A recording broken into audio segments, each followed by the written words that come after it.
Assalamualaikum warahmatullahi wabarakatuh. Baiklah, kami dari kelompok 2 akan mempresentasikan hasil diskusi kami mengenai pajak penghasilan pasal 22.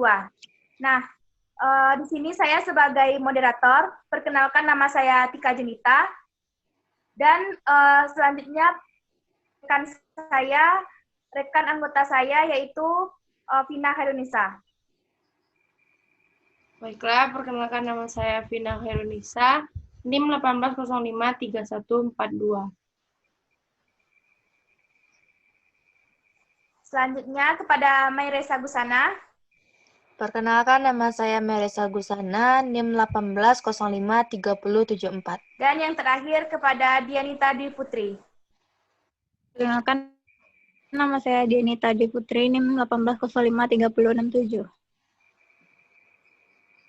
Baiklah, itulah perkenalan dari kelompok kami. Selanjutnya kita masuk kepada materi, yaitu mengenai pajak penghasilan pasal 22, yang akan dijelaskan oleh Mairesa Gusana. Kepada Resa dipersilahkan. Baik, terima kasih kepada moderator. Baiklah, di sini saya akan menjelaskan mengenai konsep PPh pasal 22.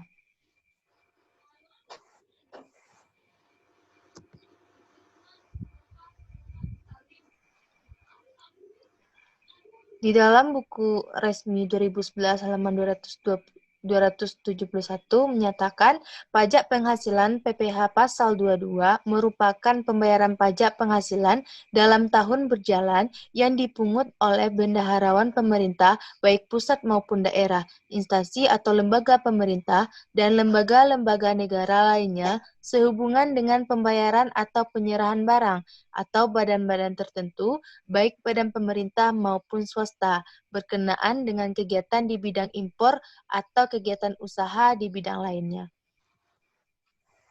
Next. Pajak penghasilan PPh pasal 22 adalah PPh yang dipungut oleh yang pertama, bendahara pemerintah pusat atau daerah, instansi atau lembaga pemerintah, dan lembaga-lembaga negara lainnya, berkenaan dengan pembayaran atas penyerahan barang. Yang kedua, badan-badan tertentu, baik badan pemerintah maupun swasta, berkenaan dengan kegiatan di bidang impor atau kegiatan usaha di bidang lain. Yang ketiga, wajib pajak badan yang melakukan penjualan barang yang tergolong sangat mewah. Next.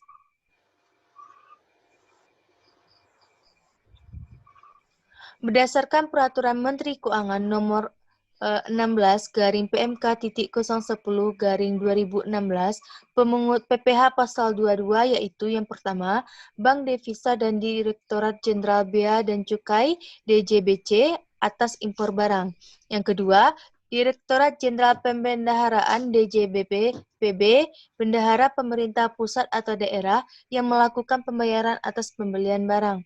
Yang ketiga, BUMN atau BUMD yang melakukan pembelian barang dengan dana yang bersumber dari belanja negara atau APBN dan atau belanja daerah atau APBD, kecuali badan-badan tertentu. Yang keempat, yaitu Bank Indonesia atau BI, Perusahaan Pengelolaan Aset atau PPA, Badan Urusan Logistik atau Bulog, PT Telekomunikasi Indonesia atau Telkom, PT Perusahaan Listrik Negara atau PLN, PT Garuda Indonesia, PT Indosat, PT Krakatau Steel, Pertamina, dan bank-bank BUMN yang melakukan pembelian barang yang dananya bersumber dari APBN maupun dari non-APBN. Next. Nah, yang kelima yaitu badan usaha yang bergerak dalam bidang industri semen, industri rokok, industri kertas, industri baja, dan industri otomotif yang ditunjuk oleh Kepala Kantor Pelayanan Pajak atas penjualan hasil produksinya di dalam negeri.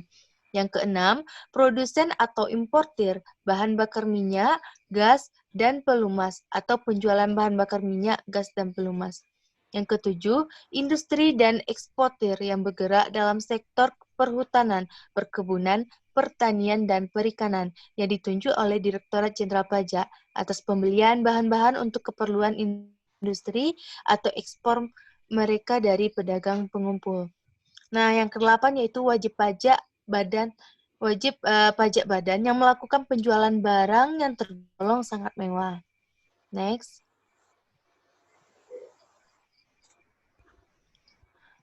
Nah, selanjutnya yaitu objek PPh pasal 22. Yang pertama yaitu impor barang dan ekspor barang komoditas tambang batu bara, mineral logam, mineral bukan logam yang dilakukan oleh eksportir. Yang kedua, pembayaran atas pembelian barang yang dilakukan oleh bendahara pemerintah dan kuasa pengguna anggaran atau KPA. Yang ketiga, pembayaran atas pembelian barang yang dilakukan dengan mekanisme uang persediaan oleh bendahara pengeluaran. Yang keempat, pembayaran atas pembelian kepada pihak ketiga yang dilakukan dengan mekanisme pembayaran langsung atau LS oleh kuasa pengguna anggaran atau KPA. Yang kelima, pembayaran atas pembelian barang atau bahan-bahan untuk keperluan kegiatan badan usaha tertentu yang meliputi yang pertama itu ada badan usaha milik negara. Yang kedua, ada badan usaha milik negara yang dilakukan restrukturisasi oleh pemerintah setelah berlakunya pengalihan saham milik negara kepada BUMN lainnya. Yang ketiga, badan usaha tertentu yang dimiliki secara langsung oleh BUMN. Next. Nah, selanjutnya yaitu penjualan hasil produksi pada distributor di dalam negeri oleh badan usaha yang bergerak dalam bidang usaha industri semen, industri kertas, industri baja, industri otomotif, dan farmasi. Selanjutnya, penjualan kendaraan bermotor di dalam negeri oleh ATPM, ATM, dan importer umum kendaraan bermotor, agen tunggal pemegang merek atau ATPM. Selanjutnya, penjualan hasil produksinya kepada distributor dalam negeri oleh importir bahan bakar minyak, gas, dan pelumas. Selanjutnya, ekspor oleh industri dalam sektor kehutanan, perkebunan, pertanian, peternakan, dan perikanan. Next, selanjutnya itu penjualan emas batangan oleh badan usaha yang memproduksi emas batangan. Dan yang terakhir yaitu penjualan barang yang tergolong mewah oleh wajib pajak badan. Nah, terima kasih. Itulah materi dari saya. Saya kembalikan kepada moderator. Baiklah, terima kasih kepada Resa. Dan materi selanjutnya akan dilanjutkan oleh Dian. Kepada Dian, dipersilahkan.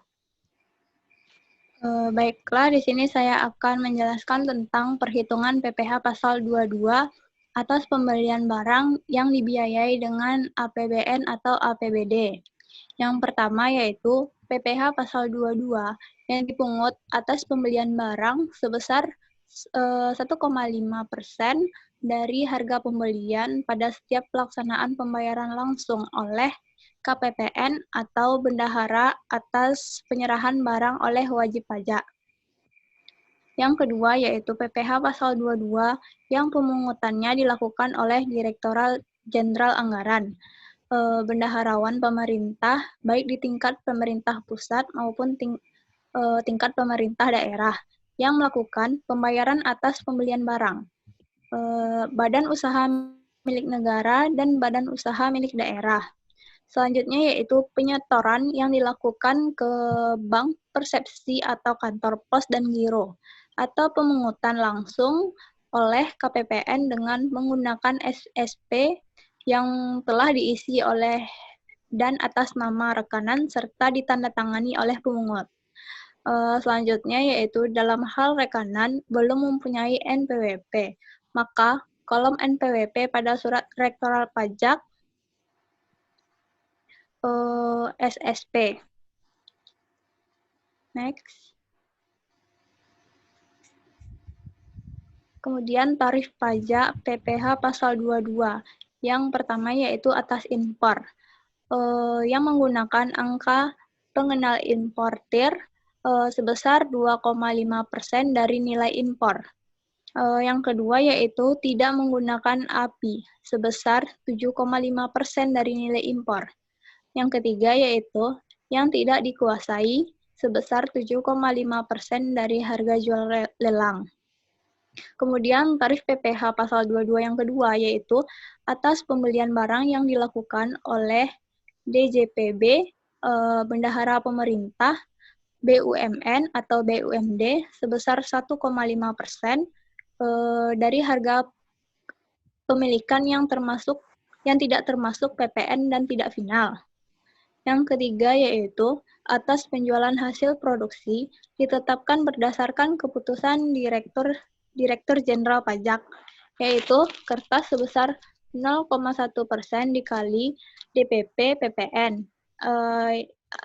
bersifat tidak final. Yang kedua yaitu baja sebesar 0,3% dikali DPP PPN. Selanjutnya yaitu otomotif sebesar 0,5% dikali DPP PPN. Sedangkan semen sebesar 0,2,5 dikali DPP PPN. Sedangkan rokok yaitu 0,15% dikali harga bandrol.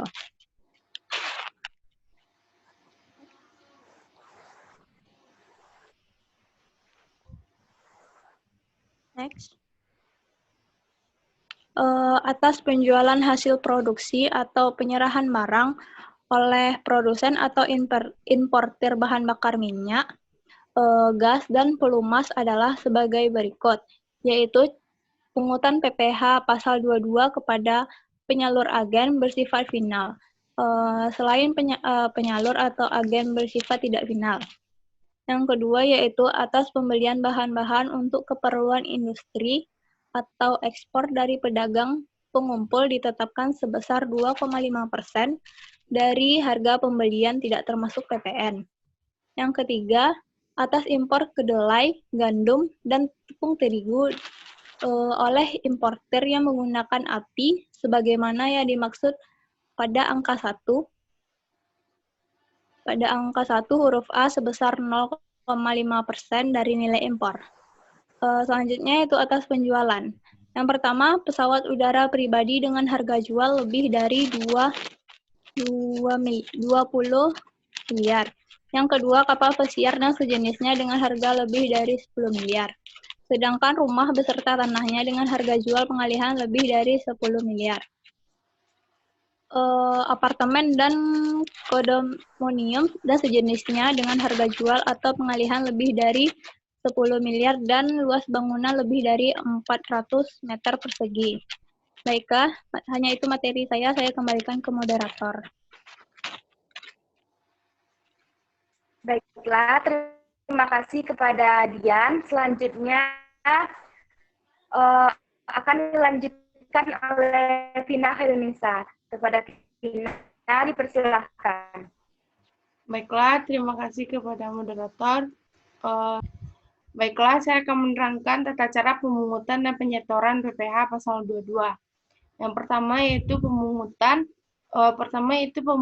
pemungutan PPh pasal 22 atas impor.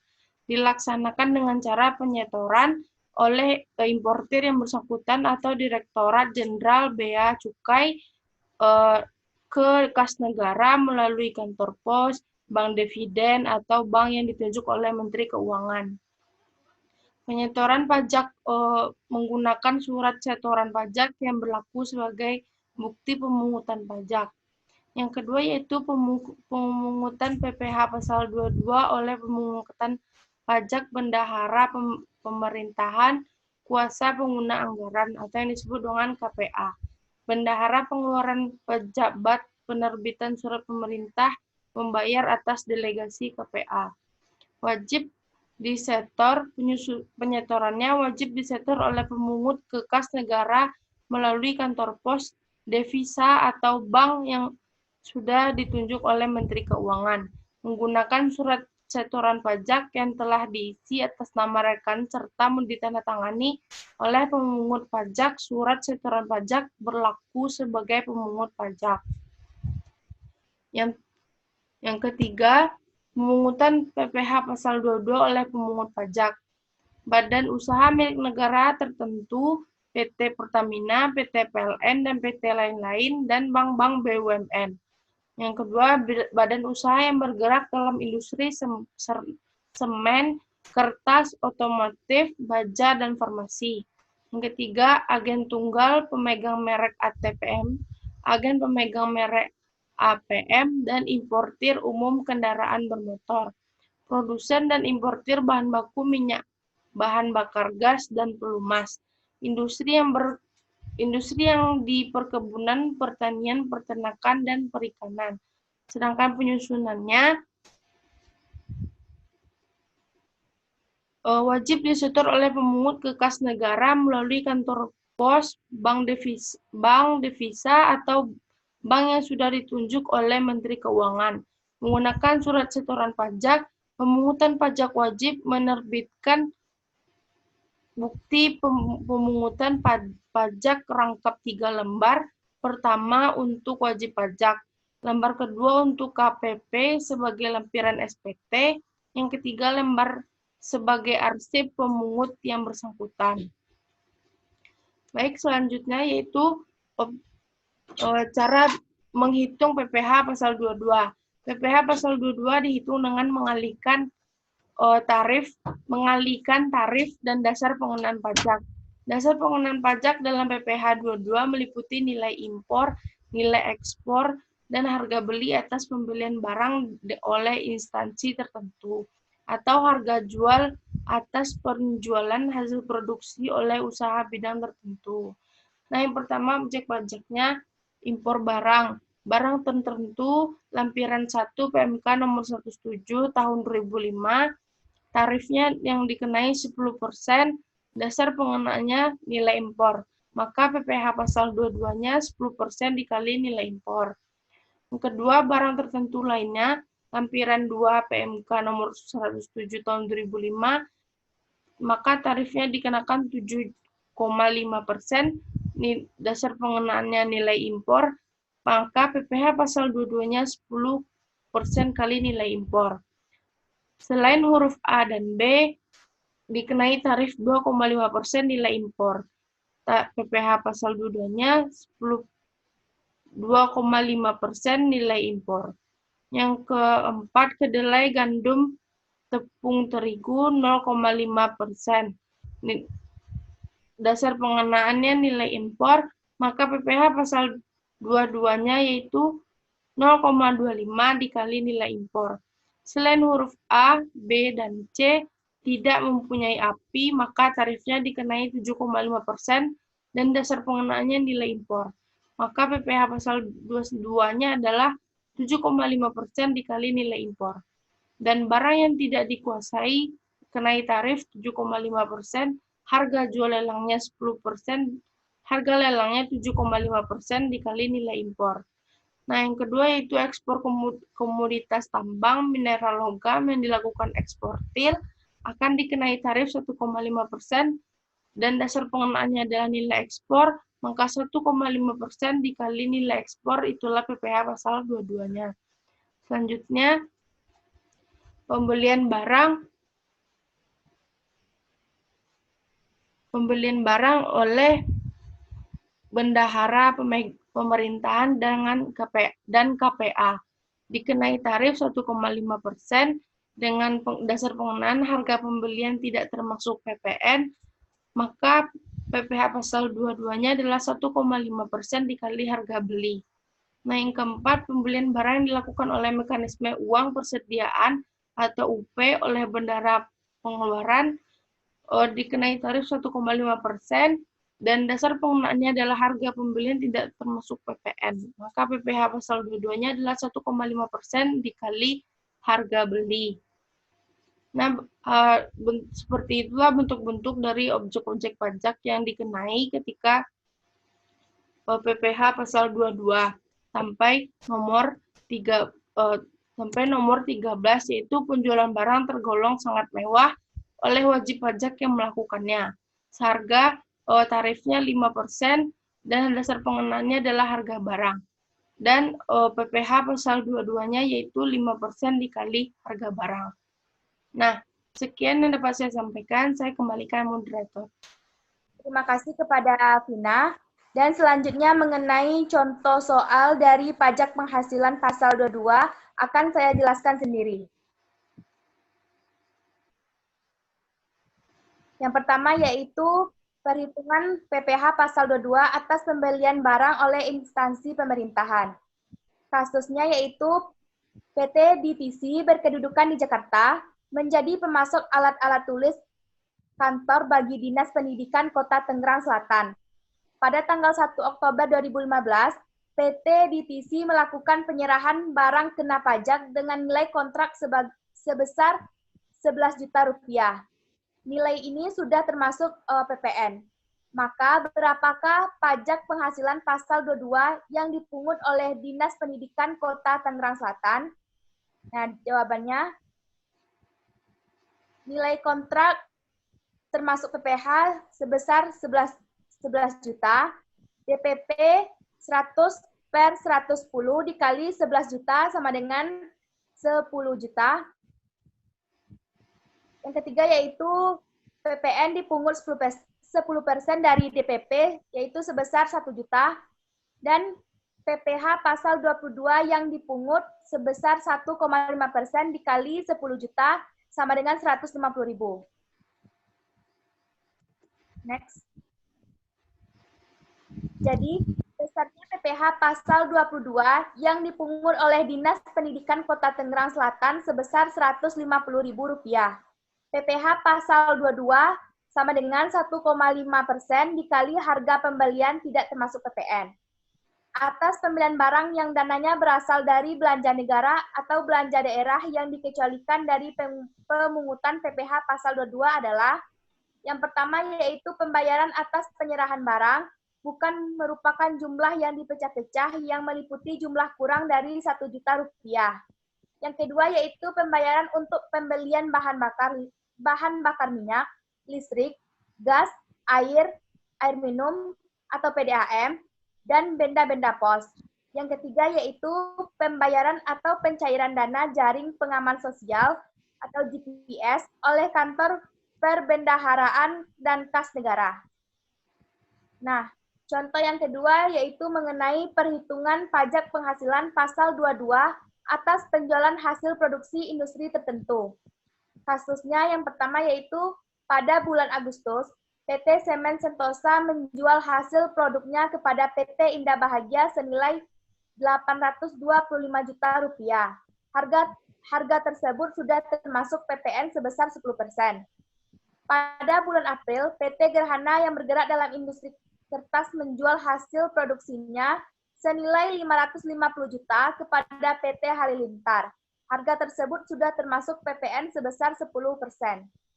Dan yang ketiga yaitu pada bulan Juli, PT Baja Perkasa menjual hasil produknya kepada PT Adikarya senilai 1M100 juta rupiah. Harga tersebut sudah termasuk PPN sebesar 10%. Dan penyelesaiannya yaitu yang pertama, DPP PPN 100 per 110 dikali 825 juta sama dengan 750 juta. 0,25% dikali 750 juta sama dengan Rp1.875.000. Yang kedua yaitu DPP PPN sama dengan 100 per 110 dikali dengan 550 juta rupiah sama dengan 500 juta rupiah. 0,25% dikali dengan 500 juta rupiah sama dengan 500.000 rupiah. Dan yang ketiga yaitu DPP PPN 100 per 110 dikali dengan 1.100.000 1M 1 juta rupiah sama dengan 1M. Dan 0,25% dikali dengan 1M sama dengan 3 juta rupiah. Next. Nah, itulah materi dari kelompok kami.